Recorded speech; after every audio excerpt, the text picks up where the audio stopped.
ও বলতে চাইছে আহলে হাদিস, কিন্তু কি বলছে আইলে হাদিস। এটা ওই রকমই হলো যেমন আমরা ছোটতে শুনেছি আমাদের দেশে বলতো কি হানফি আর শাইফি।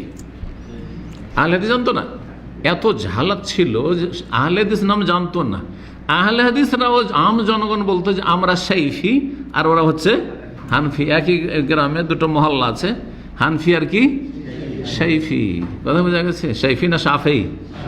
হ্যাঁ, তো বিক্রি তো ওই রকমই আইলা হাদিস করে দিয়েছে, ওকে আইলা করে দিয়েছে। আহলে হাদিস, আহল মানে ওয়ালা, আর হাদিস মানে হাদিস। আর হাদিস, হাদিসকে বলা হয় হাদিস, কোরআনকে বলা হয়। ফাবিআইয়ি হাদিসিন বাদাহু ইউমিনুন, আল্লাহু নাযালা আহসানাল হাদিস, আল্লাহ সবচেয়ে ভালো হাদিস নাযিল করেছে। সবচেয়ে ভালো হাদিস কি? ফাইন্না খায়রাল হাদিসি কিতাবুল্লাহ, সবচেয়ে ভালো হাদিস হচ্ছে আল্লাহর কিতাব কোরআন। তাহলে আহলে হাদিস মানে যারা কোরআনও মানে আর তারা হাদিসও মানে, কিন্তু কোরআন এবং হাদিসকে স্বাধীনভাবে বোঝে না। সাহাবায়ে কেরামদের দৃষ্টিভঙ্গিটা, সাহাবায়ে কেরাম, তাবেইন, তাবা তাবেইন, সালাফদের দৃষ্টিভঙ্গি সামনে রেখে তারা বুঝে, সেজন্য তাদেরকে সালাফিও বলা হয়। এবার বোঝা গেছে? এরা হচ্ছে আহলে হাদিস। যদি খাঁটি এই আদর্শের অনুসারী হয় তাহলে আহলে হাদিস।